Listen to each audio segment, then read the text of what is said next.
Bom, gente, voltando aqui às nossas aulas, né? No último vídeo nós falamos sobre as curvas regulares, né? Com as curvas no espaço, tá? Que são as curvas regulares, parametrizadas diferenciáveis, desculpa. São as curvas no espaço, nós falamos. E agora vamos para a parte de como funcionam algumas definições que são similares, né? As que vimos lá no curvas de primeiro grau, né? Curvas planas, né? Curvas parametrizadas planas, né? Ok? Pessoal, antes disso, naquela parte que eu tinha colocado um desenho aqui, né? Que eu coloquei T pertencente a R, né? Mas aqui era T pertencente a I, tá? Que é a mesma coisa, né? O T tá no I tá contido em R, né? Não tem muita diferença não, tá? Só para ter a ideia que, dependendo do intervalo, o intervalo não é todo R, né? É um pedaço de R, né?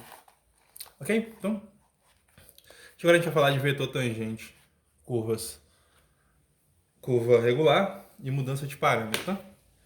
Que é similar ao que nós vemos com curvas planas, tá? É a mesma coisa, só que com a ideia que agora nós vamos trabalhar com curvas no espaço, né?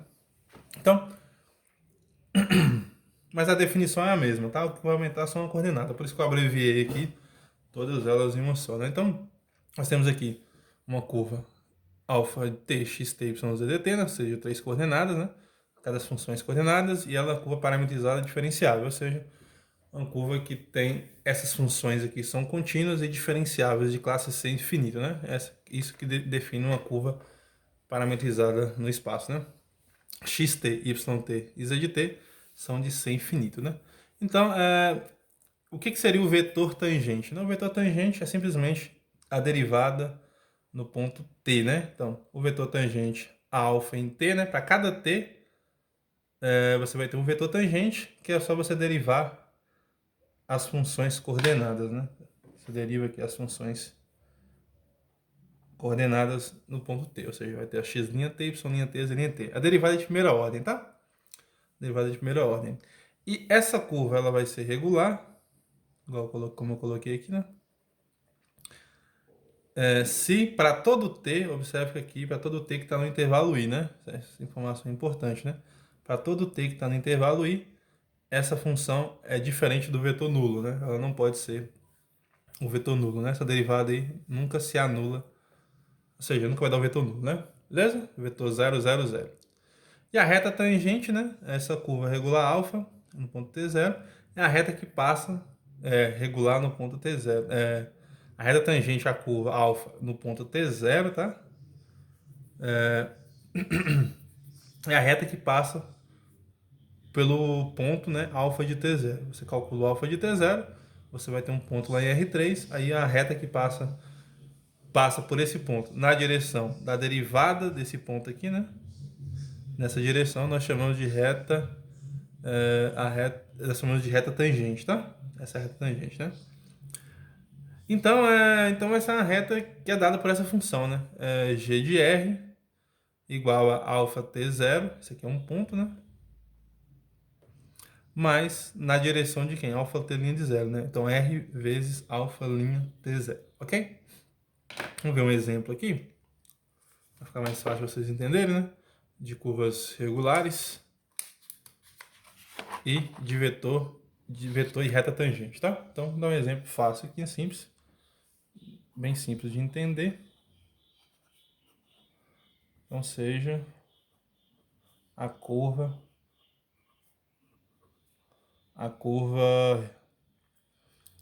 vou pegar uma curva qualquer aqui, né? Vou pegar a curva aqui, por exemplo, né? Alfa de t igual a t, t ao quadrado. Para todo t pertencente a R, né? T pertencente a R. Então, vamos ver três condiçõezinhas aqui, vamos verificar, né? Letra A, alfa é regular.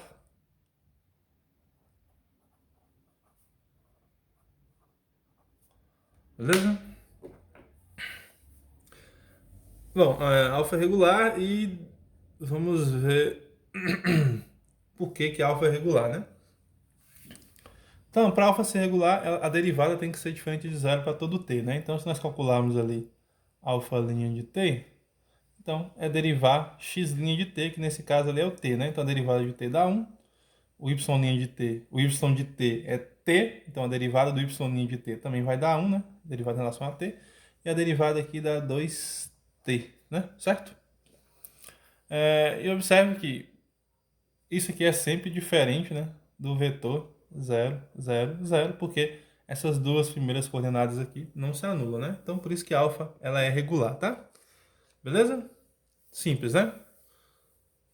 Por exemplo, se aqui desse t, 2t, né? Aí poderia ser zero. A derivada seria zero no ponto zero, né? O alfa de zero seria zero. Nesse caso aqui, para qualquer ponto que nós calcularmos, por exemplo, nós calcularmos aqui o alfa' de zero, né? Vai dar 1, 0, né? Ok? Vamos ver o que mais perguntas tem, né? Então, vamos encontrar a reta tangente. Ó, então, letra B, né? Encontre a reta tangente no ponto, colocado assim, né? Em t igual a zero, né? No ponto t0 aqui, t igual a zero. Vamos calcular. Simples, né, gente? Ó, para você encontrar a reta tangente, né? A reta tangente é dado por essa. Temos que encontrar o vetor tangente, né? A reta tangente é dada g de r igual a alfa de t0 mais r alfa' de t0, né? Então, o vetor tangente aqui, né? O t0 aqui nesse caso é zero, né? O vetor tangente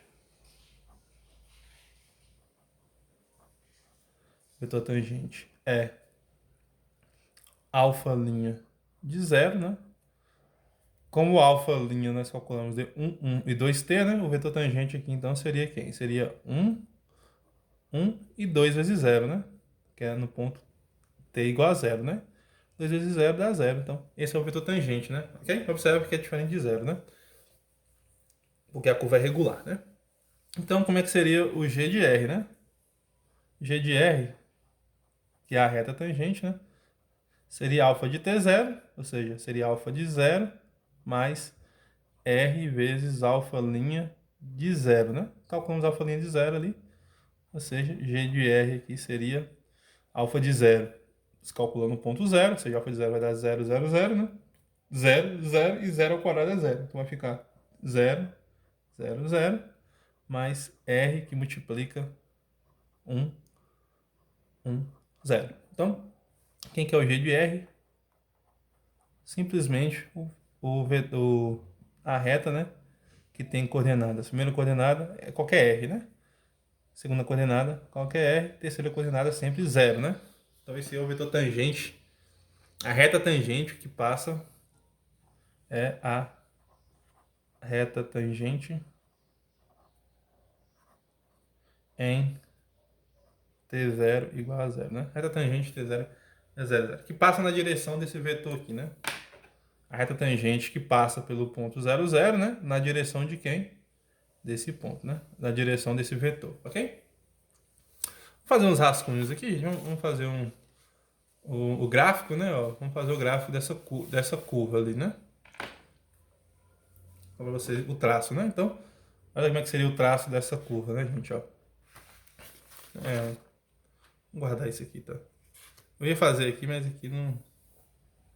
Talvez não caiba, tá? Vamos fazer aqui, fica bem grande, né? Então, ó, o traço dela, simples, né? Nós temos aqui o domínio aqui dessa função, que é o r, né?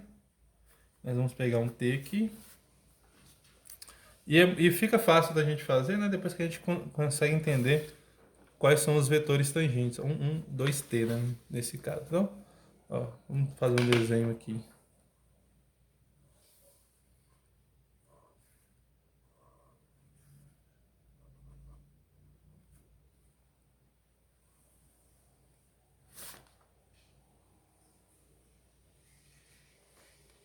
Certo?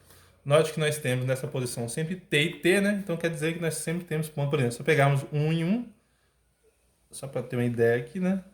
1 em 1, temos que ligar o 1 no 1, né? Sempre, né? Se pegarmos 2, 2, por exemplo, nós aumentarmos aqui 2, teríamos que ligar quem, ó? o 2 no 2. O ponto 1, 1, né? Esse aqui é o ponto 1, ponto 2, 2, né? E como esse aqui se forma uma parábola, né? Então aqui nós temos sempre dessa forma, né? O menos 1 e menos 1. Sempre indo menos 1 em 1. Nós temos o ponto aqui 1, 1 e 1 ao quadrado, né? Que dá 1. Se fosse menos 1, menos 1, menos 1 e menos 1 ao quadrado. Então nós temos sempre a parte de trás e a parte da frente e de trás, né? Então nós vamos ter essa parábola aqui, né?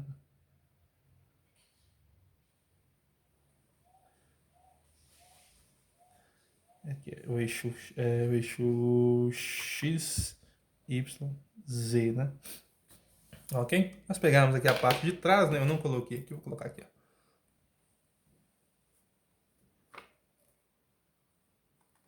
Nós também teríamos aqui atrás, aqui, né? O menos 1, certo?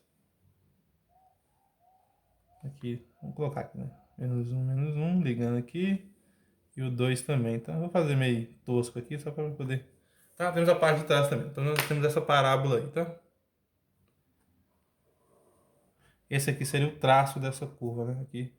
Aqui moraria aqui os alfa de t. Por exemplo, esse aqui seria o alfa de 1, né? Aqui seria o alfa de 2. Alfa de 2. Aqui teríamos aqui, né? Essa mesma posição. Eu fiz errado, né? Essa mesma posição aqui, né? Teríamos o alfa de menos 1. E nessa posição aqui atrás, aqui teríamos o alfa de menos 2, né? Então, tá aí a curva, né? E o vetor tangente aqui nós encontramos no ponto 0, 0. Só para ver aqui, ó. Encontramos aqui no ponto 0, 0, né? Olha aqui, ó. Ponto 0, 0, cadê ele?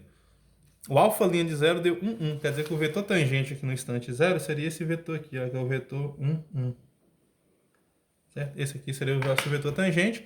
E a reta tangente é essa reta que passa por esse vetor aqui, né? Essa reta aqui. Que é lá para trás. Tá? Então essa aqui seria a nossa G de R em T0, né? Aí mudaria, né? Se nós pegarmos outras retas tangentes, né? As tangentes, ela passaria nessa direção aqui para cima, né? Beleza, né? Então tá aí o nosso gráficozinho aqui, só pra gente poder entender, tá? Se vocês entenderem, seria o traço dessa função, né? Vocês podem jogar isso no GeoGebra, tá? No GeoGebra também, vocês vão enxergar que vai dar essa curva aí, tá? Beleza? Ok. O que mais nós temos, né? Então, por exemplo, se vocês quisessem calcular aqui, ó, eu fiz no T0. Se eu quisesse fazer, por exemplo, né? No T igual a menos 1, né? Vamos dar mais uma rascunhada aqui, né? Encontre a reta tangente em T. Eu chamei de T0, vamos chamar isso aqui de T1, por exemplo, né? T1 igual a menos 1. Então é a mesma ideia, né? Você teria que calcular aqui primeiro o alfa linha de menos 1. Alfa linha de menos 1, você olha para o alfa linha de t é 1, 1, menos 2, então aqui vai ficar 1, 1, e 2 vezes menos 1 dá menos 2, né? Então esse aqui seria o alfa linha de menos 1, né? Então como é que seria a reta, então, né? A reta seria G de R, né? Igual a alfa de menos 1, alfa aplicado em menos 1, mais R vezes alfa linha de menos 1. Então o G de R aqui seria alfa de menos 1, vai ficar menos 1, menos 1. Menos 1 ao quadrado dá 1. Mais quem? R e multiplica quem? Nós calculamos aqui agora, ó, 1, 1 e menos 2, né? 1, 1 e menos 2. Então, o nosso G de R seria igual, né? Vou fazer aqui, tá? Só se cabe? Vou fazer aqui embaixo mesmo. Seria menos 1 mais R, né? Então, vai ficar R menos 1, ou menos 1 mais R, vocês que sabem. Vou ficar aqui R menos 1. Menos 1 mais R, ou seja, de novo, né? R menos 1, né? Mesma coisa, né? Ó, R menos 1. Nas duas primeiras coordenadas. E na terceira coordenada vai ficar quem? 1 menos 2R, né? Ou menos 2R mais 1. Então, essa aí seria a reta tangente no ponto em T1 igual a menos 1. Ok? Simples, né? Fácil, né? Só fazer isso. Bom, o que nós temos agora mais também é a mudança de parâmetro, tá? A mudança de parâmetro, que a gente vai ver aqui agora, né? Sejam I e J intervalos abertos de R, alfa de em R3, uma curva regular. Então, nós temos uma curva regular, nós acabamos de ver, né? Uma curva que a derivada dela nunca pode ser zero, nunca pode ser um vetor nulo, né? Para todo I, ok? Então, nós temos dois intervalos agora, o intervalo I e o intervalo J, abertos de R. E temos uma curva que sai de I para R3, ok? Essa curva tem que ser regular. E agora nós vamos construir uma outra função, essa aqui já é uma função real, né? Que sai de J até I, e essa função aqui tem que ser diferenciável de classe C infinito, ou seja, todas as derivadas delas existem e elas são contínuas, de todas as ordens, tá? As derivadas de todas as ordens existem e essas derivadas são contínuas. Bom, e com essa ressalva que o H' de S também H' de S tem que ser diferente de zero para todo S pertencente a J, né? Aqui eu estou pegando o parâmetro de J sendo S, tá? Mas poderia ser qualquer letra, tá? Então, eu tenho essa função de J para I, de parâmetro S, e a derivada nunca se anula para todo J, tá? A primeira derivada. A primeira, tá, gente? A segunda pode ser zero, mas a primeira nunca pode ser zero. Tal que H de J é igual a I, ok? O que isso significa, né? Significa que a imagem, que ela é sobrejetora, né? Isso aqui significa que essa função é sobrejetora, né? Que a imagem é igual ao contradomínio, né? Beleza? A imagem aqui é o H de J é igual a I, que é o contradomínio. Então, a função composta beta, que estou fazendo a composição aqui, né? H bola H... H não, desculpa. Alfa bola H, né? Que é a composição que sai de J para R3. Obviamente, né? Se J sai... Se H sai de J para I e alfa sai de I para R3, então a composição tem que sair de J para R3, né? Ok? É uma curva regular que tem o mesmo traço de alfa. Essa curva é chamada de parametrização de alfa, né? Isso aqui é alfa, tá, gente? Eu escrevi meio feio aqui, mas é o alfa, tá? Isso aí é o alfa, beleza? Ou seja, gente, é a mesma coisa que nós vimos lá para R2, né? Você pode mudar, você pode você pode mudar a forma que você escreve a função, né? Mas ela vai manter o mesmo traço, tá? Então aqui, ó, ela tem que manter o mesmo traço de alfa, né? O que isso quer dizer? Que o gráfico fica a mesma coisa. O que vai mudar é o parâmetro, né? Vai mudar a função, né? A função muda por essa composição, tá? Essa função h, ela é chamada de mudança de parâmetro, tá? Ela é chamada de mudança de parâmetro. E como essa função, outra observação que eu não escrevi aqui, tá? Como essa função, esse h, né? Como ela é contínua e sobrevetora, né? Então ela tem inversa, tá? Na verdade, qualquer função que é bijetora, né? Ela tem inversa, né? Beleza? Então essa função, se nós tivermos que ela é injetiva, né? Essa parte aqui, como ela é diferenciável e a derivada é diferente de zero ali, né? Ela vai ser injetiva, né? Então ela é sobrejetiva, então ela vai ser bijetiva, né? Então essa beta aqui, né? Nós podemos fazer uma reparametrização, né? Nós temos a beta, é uma parametrização de alfa por h, né? Se nós encontrarmos um h menos 1, que existe, né? Então nós mudamos essa orientação. Então alfa seria uma reparametrização de beta por h menos 1, né? Ok? Vou escrever essa observação aqui, né? Ó, observação. Beta é reparametrização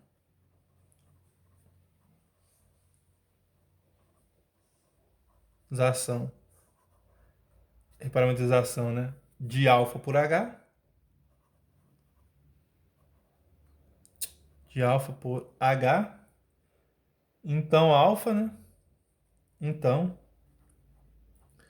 alfa é reparametrização de beta por h a menos 1. Ok? Nós podemos fazer o processo ao contrário, tá? nós vamos encontrar duas parametrizações, né? Beleza? Bom, gente, vamos ver um exemplo aqui, tá? Vamos ver um exemplo aqui, que é pra gente poder entendermos melhor essa parte aí, tá? Vou pegar aqui um exemplo que a gente já viu para curvas planas, tá? Mas vou fazer aqui vou estender, mas deixando um pouquinho maior, né? Exemplo. Nós temos aqui a curva. Vou escrever aqui de preto, né? A curva alfa de S igual a cosseno de S por raiz de 2 seno de S por raiz de 2 e S por raiz de 2, aqui com S pertencente aos reais, é reparametrização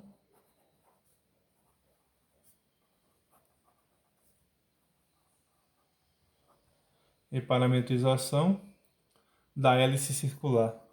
Nós vimos lá atrás, né? Hélice circular. Nós vimos que seria uma curva dessa forma, tá? Beta de t igual a cosseno t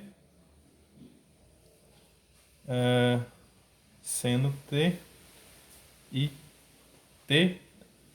E aqui nós vamos ter o t pertencente também aos reais, tá? Um t pertencente aos reais, ok? Bom, a reparametrização por qual curva, né? Reparametrização da hélice circular pela curva, pela função, né? Pela função, né? H de S igual a S por raiz de 2, né? Ok, gente, por quê, né? Porque se nós fizermos aqui, né, a composição, né? Alfa, né? Alfa seria igual... se nós fizermos aqui, né? Olha como é definida a reparametrização, né? Alfa bola H, né? Então, se nós fizermos aqui essa alfa aqui, seria igual a quem? A beta composta com H, né? Beta composta com H, a gente sabe que é beta aplicada em H de S. E beta aqui é cosseno T, né? Então aqui ficaria simplesmente cosseno de H de S, né? Aqui, ó. H de S, né? Seria cosseno de H de S. Seno de H de S. E o próprio H de S, né? Que aqui é T, né? É H de S. Ou seja, seria igual ao cosseno. Quem que é o H de S mesmo? H de S é S sobre raiz de 2. Seno H de S é S por raiz de 2. E o outro aqui, o H é S por raiz de 2, né? S por raiz de 2. Então, de fato, né? B composta com H deu quem? Deu cosseno de S sobre raiz de 2, seno de S sobre raiz de 2 e S sobre raiz de 2, né? Então, por isso que ela é uma reparametrização de H que mantém o mesmo traço, tá? Que vai manter o mesmo traço que a nossa hélice circular de raio 1, né? E amplitude ali também 2π, né? Amplitude 2π, porque o B vale 1 e o A vale 1 também, né? Então nós teríamos essa curva aqui para ambas, né? O que vai mudar é o parâmetro ali, né? Por exemplo, isso aqui nós temos B de 1, ficaria cosseno de B de 0, por exemplo. B de 0 é cosseno 0, seno 0 e o 0, né? Aqui não, né? Se nós pegarmos aqui, aqui ficaria, né? A mesma coisa, né? Se for o 0 não tem graça aqui, né? Mas, por exemplo, nós pegarmos ali raiz de 2π, né? Então aqui ficaria cosseno de raiz de 2π, seno raiz de 2π e raiz de 2π. Nesse caso aqui vai mudar, né? Ficaria cosseno de π, né? Porque raiz de 2 cortaria com raiz de 2, seno de π e π, né? Se nós pensarmos dessas duas maneiras, né? O que vai mudar é a forma que você distribui a curva, né? Da hélice circular, né? Aí nós temos aqui então a hélice circular dessa forma. Ok? Aqui nós vamos ter aqui esqueci, acho que amplitude 2π, né? e o raio dela aqui, raio entre aspas, né? Essa distância daqui, né? É igual a 1, né? Beleza? Aqui é 2π vezes b, né? Como nós vimos na aula passada lá, tá? Ok. Então tá aí, né, pessoal? Então, para você fazer uma mudança de parâmetro, né, é só você ir lá e fazer uma composição de função, né? Você constrói uma função desde que... Note que isso aqui é importante, tá? Essa construção é importante, né? O h de j tem que ser igual ao próprio i, né? Eu não comentei aqui, né? Mas se nós fizermos aqui, quem que é o h de r, né? Como aqui nós temos, essa aqui é S para todo R e aqui é T para todo R, né? O H de R aqui é o próprio R, né? Beleza? Porque todos os pontos, essa função aqui ela é sobrejetora, né? Ok? Todos os pontos que você... Para todo S aqui eu consigo um valor real, né? Por exemplo, o H de 0 dá 0, o H de 1 dá 1 sobre raiz de 2 e por aí vai, né? O H de raiz de 2 dá 1, então você vai obter todos os pontos, tá? Isso tem que acontecer, beleza? Ok? Então, temos que ter isso em mente, tá? Bom, gente, então vamos falar agora de comprimento de arco, tá? Como nós vimos, que é a mesma ideia que nós temos lá no para curvas planas, tá? Comprimento de arco.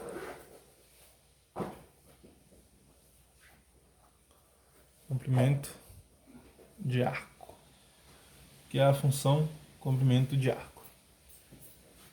Bom, eu vou encerrar o vídeo aqui e vou fazer um outro vídeo, tá? Falando sobre comprimento de arco. Ok? Só para cada vídeo ter cerca de 25 minutos, tá?